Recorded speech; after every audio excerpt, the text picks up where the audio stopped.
Après 15 jours d'hospitalisation, Patrick rentre à la maison. Viens plus ici, Patrick. Non, je ne reviendrai plus jamais, à moins qu'on m'y amène de force. Et ça, vous le savez, ça ne dépend pas de moi. Ça dépend de qui, mon cher?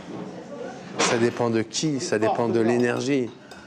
Ça dépend de l'ordre public. Quand je trouble l'ordre public, j'ai droit à venir ici. D'accord, moi. Patrick rentre à la maison, mais il risque de revenir bientôt à l'hôpital.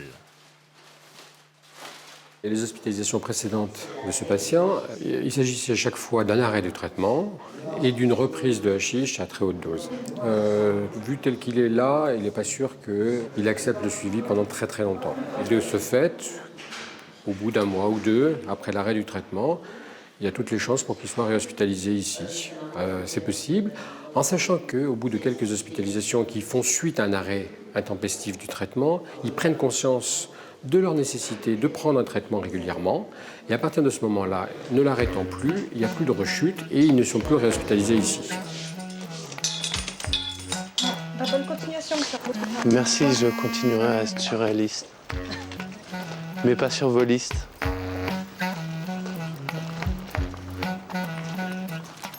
Patrick, comment tu te sens là? Tu es content d'être dehors? Oui, je suis extrêmement content d'être dehors, car enfin je vais pouvoir m'exprimer en surréaliste et j'espère bien faire quelque chose de ma vie. Ne pas désespérer ma famille tout le temps.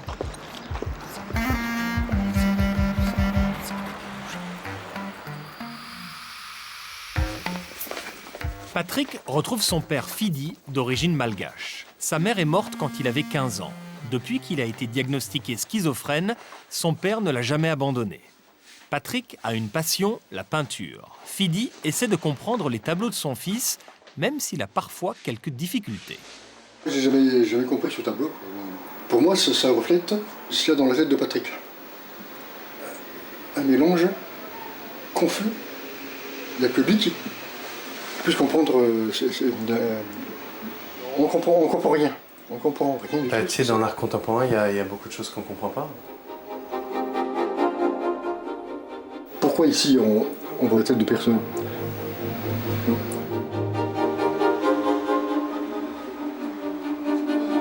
Pour le père de Patrick, aucun répit, la santé de son fils est un souci quotidien. Dès qu'il se lève, il faut toujours que je pose la question, ça va? Parle-moi s'il y a quelque chose qui ne va pas. Comme ça, au moins, je sais ce qu'il faut faire.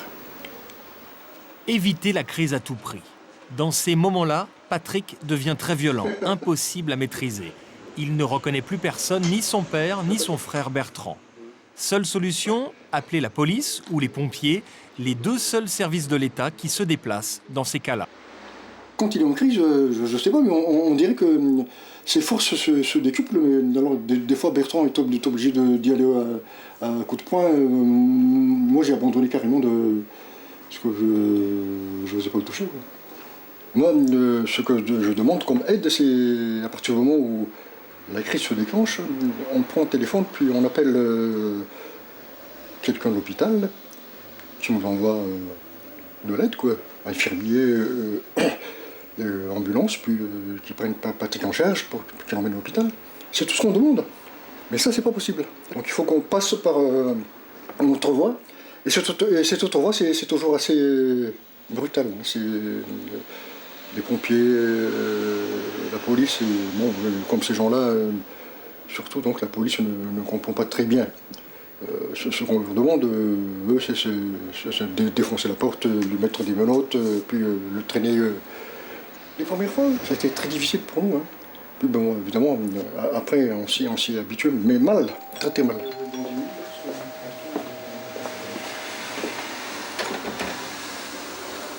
Patrick, bonjour. Gérard, le voisin de palier, a été le témoin de nombreuses crises. Les cris, la musique tonitruante ou les conversations délirantes, il a fini par s'habituer. C'est un voisin un petit peu particulier, oui, un petit peu particulier. Avec des sautes d'humeur. Des fois il est bien, ça se passe très bien, on discute sans aucun problème de tout. Il a de l'humour, il a de la culture, il peint, donc il a une approche des choses qui est quand même assez sensible. Et puis, évidemment, avec des situations de rechute, le personnage est un peu plus coloré, plus agressif, plus provoquant. C'est marrant parce que les chutes arrivent aux mêmes périodes. C'est souvent une période de Noël. C'est un cadeau qu'il fait à l'immeuble. Ça fait longtemps que je suis malade. Donc j'ai appris à ne pas trop faire cas du regard de l'autre dans la mesure où j'avais pu le choquer.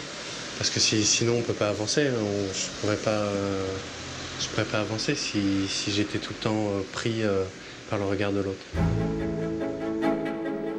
Dans le quartier, tout le monde connaît Patrick. Au café du coin, le patron a de la sympathie pour lui. Salut Jean-François. Ah Patrick, Ça va bien. ça va bien? Ouais. Alors ça va? Bah écoute, ça se passe, ça va. Ça va mieux, Franck? Ouais, ça va mieux. Hein? Un petit moment, hein? Ça fait combien de temps? Ça fait 2 mois, 2-3 mois. Vous l'avez vu dans des états difficiles? Très difficile. Ouais, c'est-à-dire. Ah ben j'ai vu dans un état où il était complètement ailleurs, hein, dans son monde à lui. Ah, je l'ai vu en petite tenue, des tenues un peu bizarres, quoi. Il s'en rendait pas trop compte, je pense pas. Enfin, je pense pas, non. Hein? En slip, griffé de partout, en sang, accroché derrière un bus. Le voir grimper le long de son immeuble pour rentrer chez lui. Et prendre la porte en bas, quoi. Donc ça, c'est un peu dangereux pour lui, quoi. Parce que bon, il est pas méchant. Hein. Il n'y a aucune violence dans ses comportements, il n'y avait aucune violence, par contre. C'est pour ça que bon, on l'a toujours bien pris. Hein. En plus, nous nous connaissait bien, donc on le prenait pas mal. Maintenant, ça va mieux. Pour éviter les crises, le père de Patrick est prêt à supporter toutes ses lubies. Voici la dernière. Patrick a ramené à la maison un certain Vincent. Vincent n'est pas le premier, il est le 7e colocataire à habiter ici. Ancien SDF, il est lui aussi schizophrène. Patrick l'a rencontré dans un atelier d'art-thérapie. Cela fait maintenant 5 mois qu'ils habitent ensemble. Tiens, tu veux du thé, Vincent, il est fort. Le fait d'avoir la même pathologie, ça vous aide à vivre ensemble? Non, malgré ce qu'on pourrait croire, non. On est chacun très différents. Vincent, j'ai l'impression qu'il délire pas de la même façon que moi. C'est plus social, son délire. Et toi, c'est plus quoi? Mystique.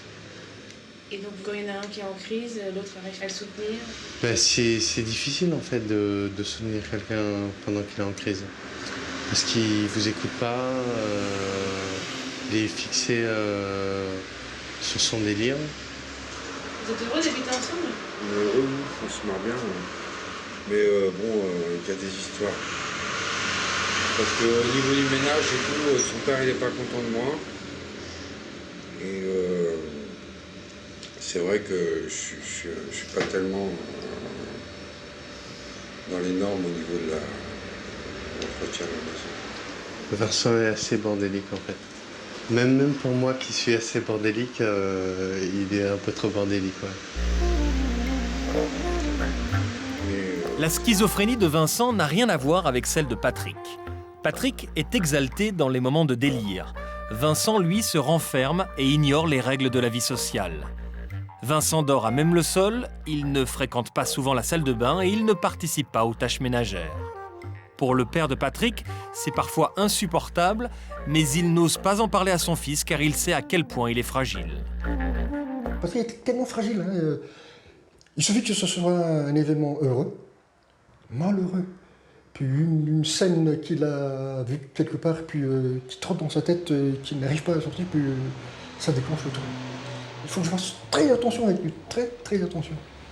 S'il accepte de prendre son fils en charge, c'est aussi parce qu'il se sent responsable de sa maladie. Je me sens coupable de subir, hein, parce que bon, comme moi, je suis persuadé que s'il est génétique, donc bon, ben, comme c'est moi qui l'ai, le père biologique, c'est moi, donc le premier coupable, c'est moi. Un sentiment de culpabilité qui a poussé Fidi à tout sacrifier pour s'occuper de son fils, à commencer par sa vie sentimentale. Ça fait 8 ans que je sors avec elle. Elle me pose toujours la question, mais là, on vivra toujours comme ça? Je dis, bah oui. Ne me pose jamais la question, ne me demande jamais qui il faut que je choisisse, parce que tu connais la réponse, et si ça te plaît pas, ben, tu peux tout de suite en aller. Tant que j'ai pas la certitude qu'on pourrait le guérir définitivement, parce que sinon c'est pas possible. Toute ma vie, c'est Patrick. C'est par amour. Mais c'est un amour qui ne s'éteindra jamais. Je ne peux pas m'éloigner de lui. Et puis je sais que Patrick aussi ne peut pas s'éloigner de moi. Vous pouvez plus vous séparer, quoi. Non, c'est pas possible. C'est pas possible. Ça, c'est pas possible. Aujourd'hui, Patrick a pris conscience que ces médicaments lui permettent d'éviter les crises et de mener à bien ses projets.